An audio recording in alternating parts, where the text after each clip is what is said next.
Ang araw ay isang bituin sa gitna ng ating solar system na nagbibigay ng liwanag at init sa ating planeta.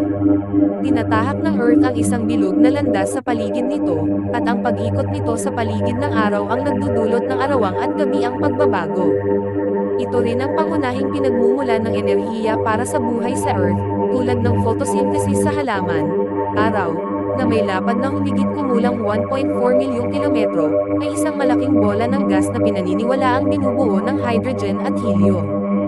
Ang enerhiya mula sa nuclear fusion sa kanyang core ang nagbibigay init at naglalabas ng liwanag.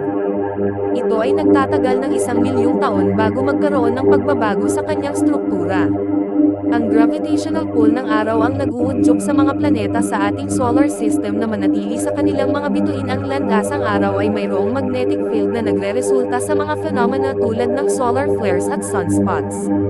Ang sunspots ay mga lugar sa araw na mas malamig kaysa sa kanilang paligid at nagdudulot ng mga magnetic disturbances.